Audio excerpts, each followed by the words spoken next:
नमस्कार. आऊचा खाऊ या यूट्यूब चॅनलवर मी मेधा तुमच्या सगळ्यांचं मनापासून स्वागत करते.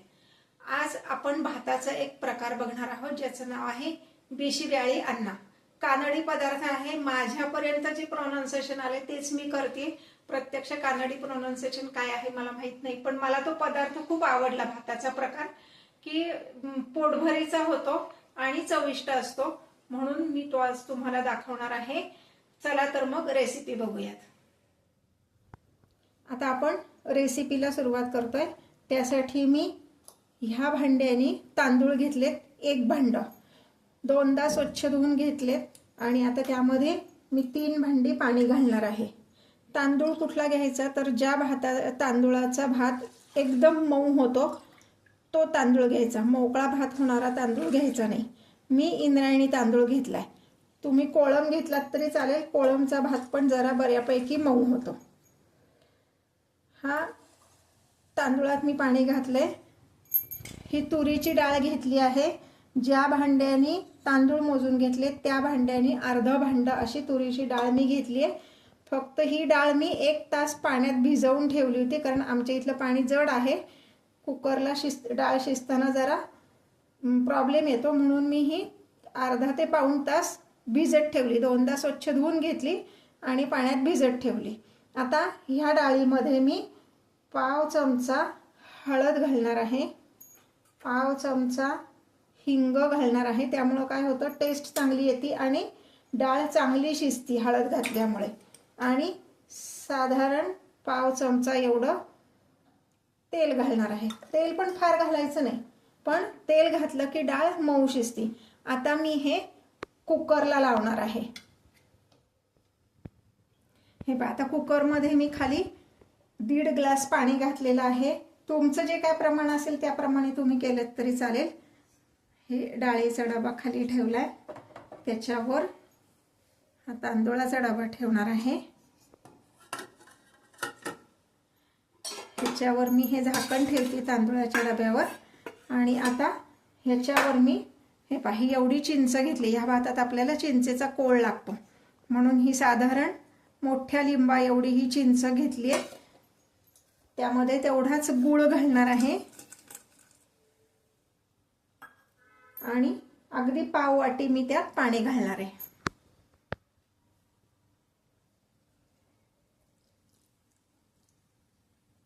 आणि झाकण लावून आपण ह्याच्या 4 शिट्ट्या करणार आहोत. जरा भांड बदलते, हे भांड नीट बसत नाहीये म्हणून.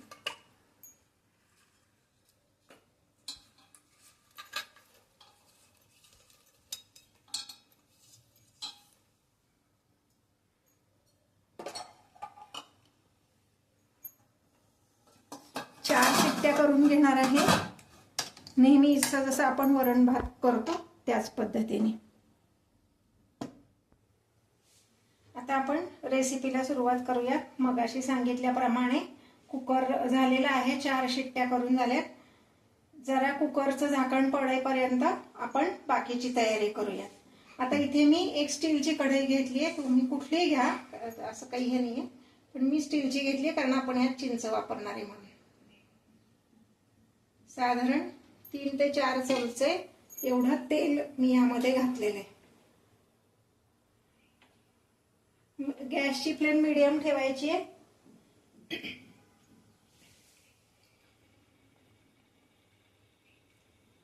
आधी आपल्याला फोडणी तयार करायची आहे. नेहमी जशी आपण फोडणी करतो तशीच. आपण जेव्हा स्टीलची कढई वापरतो तेव्हा कढई गॅसवर ठेवली की लगेच त्यात तेल घालायचं, म्हणजे तेलाचा धूर होत नाही किंवा त्याला करपट वास लागत नाही. बाकीच्या कढयांमध्ये कढई तापल्यानंतर तेल घातलं तरी चालतं, पण स्टीलची कढई जर वापरायची असेल तर कढई गॅसवर ठेवली की लगेचच तेल घालायचं, म्हणजे मग तेलाचा धूर होत नाही आणि पदार्थाला तो तेलाचा जो करपट वास असतो तो लागत नाही. तेल व्यवस्थित तापल्यानंतर आपण त्यात मोहरी घालायची.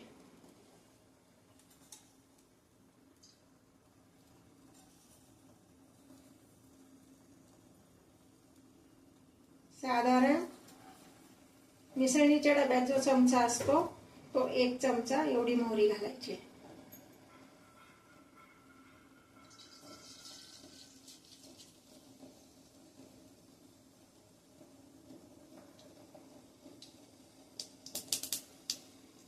मोहरी तडतडली. आता तेवढेच आपण जिरे घालणार आहे. मोहरी आणि जिऱ्याचं प्रमाण तुमच्या आवडीनुसार तुम्ही थोडंसं कमी जास्त केलं तरी चालतं. आता ह्यामध्ये मी घालणार आहे हिंग आणि हळद अर्धा चमचा. आणि तर ह्यामध्ये मी घालते बारीक चिरलेला कोबी. यात आपण कांदा लसूण कुठेच वापरणार नाही हो.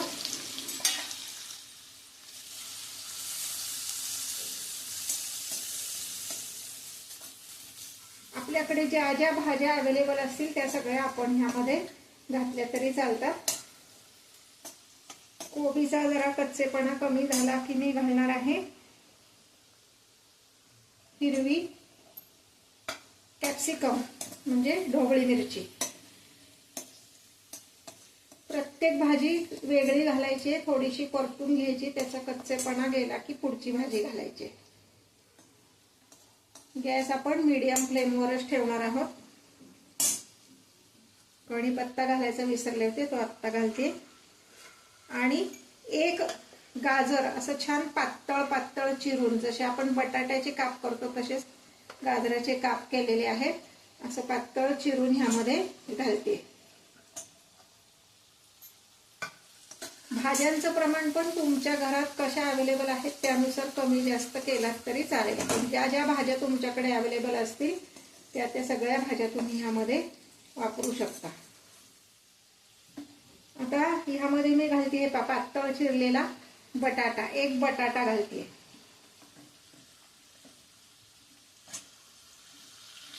बटाटा छान सालं काढून पातळ चिरून पाण्यात घालून ठेवला होता, म्हणजे तो काळा पडत नाही.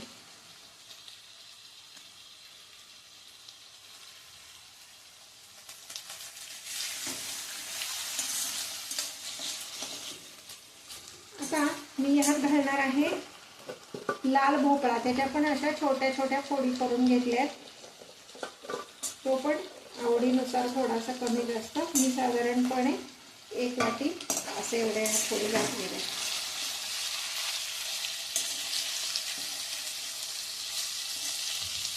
ह्या भाज्या सगळ्या आपल्याला शिजवून घ्यायच्या आहेत, म्हणून भाज्यांपुरतंच मीठ आपण ह्यामध्ये घालणार आहोत.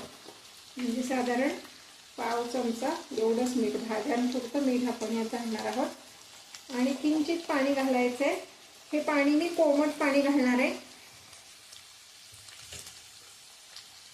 दुसऱ्या गॅसवर मी पाणी गरम करत ठेवलं होतं ते घालणार आहे. जसं मी नेहमी सांगते, आपण आता ह्या भाज्या ज्या परतल्यात याचं टेम्परेचर जास्ती आहे आणि ह्यात जर आपण गार पाणी घातलं तर भाज्या शिजायला वेळ लागतो, कारण त्या भाज्यांचं टेम्परेचर परत कमी येतं.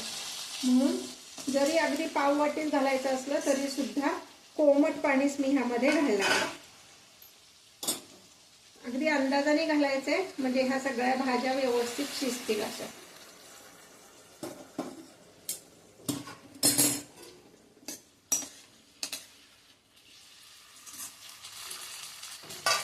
यावर मी झाकण ठेवणार आहे.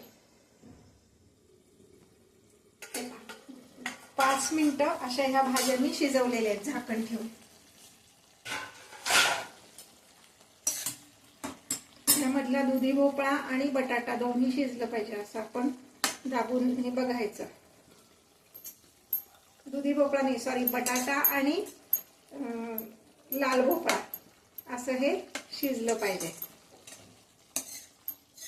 तुम्ही दुधी भोपळा सुद्धा घालू शकता बरं का. ज्या ज्या भाज्या तुमच्याकडे अवेलेबल असतील त्या सगळ्या घालायच्या. आता यामध्ये मी हे मटार आणि स्वीटकॉर्न घालते. हे मी वेगळे उकडून घेतले होते त्यामुळे हे नंतर घालते. साधारण अर्धी वाटी.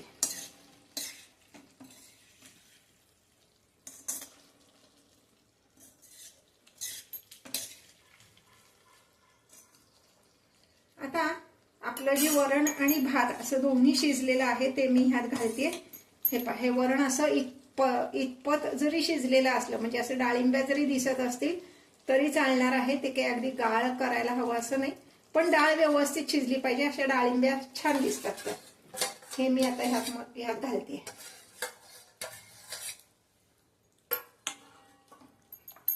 थोडंसं घोटून घ्यायचे.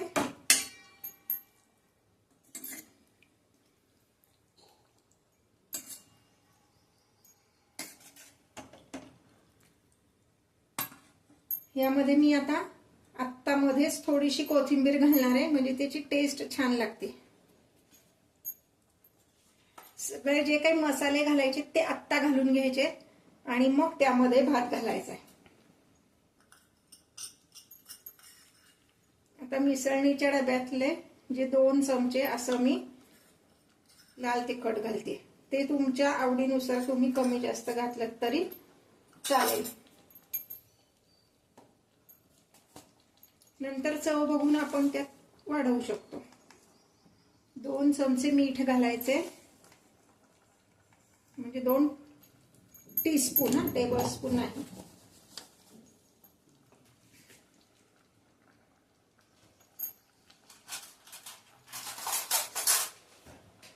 यामध्ये आपण घालणार आहोत पोहे खायचे 2 चमचे एवढा सांबार मसाला. तुमच्या आवडीचा कुठलाही ब्रँड तुम्ही वापरला किंवा घरी केलेला सांबार मसाला वापरला तरी चालेल.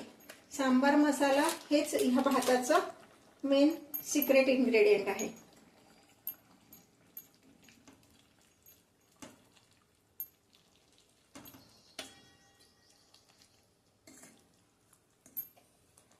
जरा गॅस किंचित बारीक करते. हे उकळून द्यायचे जरा. पुन्हा ह्यामध्ये मी साधारण 1 भांडभर एवढं कोमट पाणी घालणार आहे आणि त्याला चांगली उकळी येऊन द्यायची.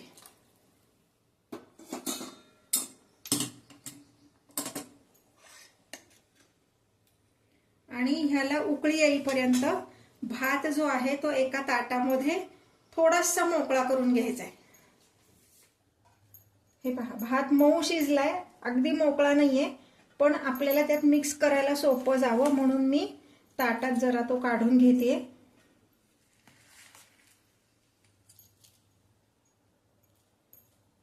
आतापर्यंत मी ज्या रेसिपीज तुम्हाला दाखवल्या किंवा दाखवतेय त्या जर तुम्हाला आवडत असतील तर माझ्या चॅनलला लाईक आणि कमेंट करायला विसरू नका.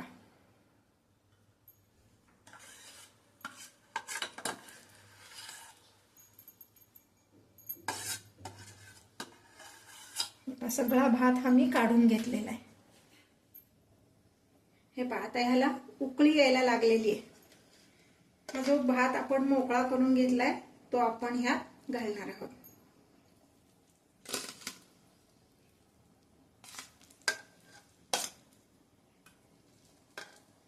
तुमच्याकडे शेंगावर्गीय भाज्या जर उपलब्ध असतील तर त्या पण ह्यात घातल्यात तरी छान लागतं. म्हणजे जसं की श्रावण घेवडा, गवार, ह्या भाज्या सुद्धा ह्यात चांगल्या लागतात.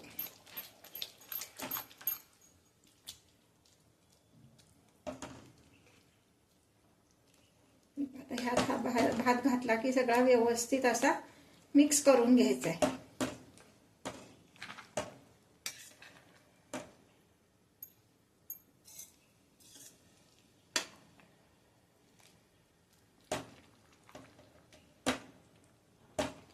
आता भात घातल्यानंतर थोडंसं मी इथे गॅस बारीक करते. त्याला उकळी येऊन द्यायची आपल्याला. पण गॅस मोठा ठेवला तर भात करपू शकतो खालनं, म्हणून गॅस बारीक केलाय. हे पहा, आपण कुकर लावताना जे चिंच आणि गूळ कुकरमध्ये लावलं होतं त्याचा हा मी कोळ काढून घेतलाय, तो ह्यामध्ये घालणार आहे. हा भात असा आंबट गोड चवीचाच असतो. आंबट गोड चव आणि त्यामध्ये सांबार मसाला असा हा बिशीब्याळी अन्न असा हा भाताचा प्रकार कानडी पद्धतीचा. कानडी पदार्थांमध्ये चिंच गुळाचं प्रमाण बऱ्यापैकी जास्त वापरलेलं असतं. आता मी काय करणार आहे, हे मी जरा दुसऱ्या गॅसवर शिफ्ट करते आणि ह्याला आपण फोडणी द्यायची वरनं. पुन्हा ती कशी द्यायची, कुठली द्यायची ते मी तुम्हाला दाखवते. हे आता दुसऱ्या गॅसवर शिफ्ट करते. हे पाहता, मी इथे एक लोखंडाची कढई घेतली आहे. त्यामध्ये असं मोठा चमचाभर म्हणजे साधारण 2 चमचे मी तूप घालणार आहे. ही आपण तुपाची फोडणी द्यायची आणि ती वरनं द्यायची. खूप छान टेस्ट येते याची. गॅसची फ्लेम मीडियम ठेवायची.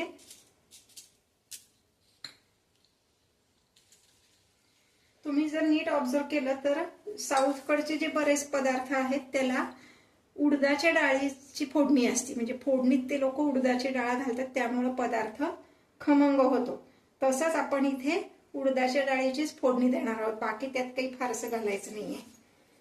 हे पहा, आता हे तूप तापलं की त्यामध्ये उडदाची डाळ घालायची, 1 मोठा चमचा. ही डाळ फार करपून द्यायची नाही, काळी नाही होऊन द्यायची. जस्ट त्याचा रंग बदलला की आपण ही फोडणी घालणार आहोत.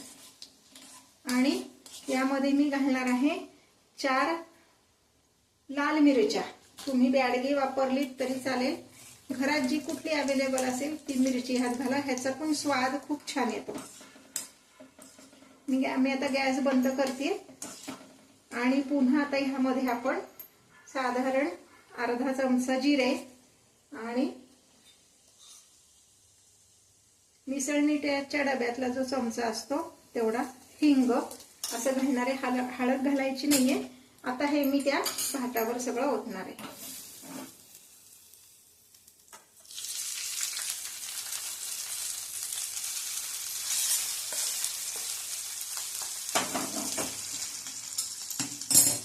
ह्याच्यावर गार्निशिंगसाठी कोथिंबीर.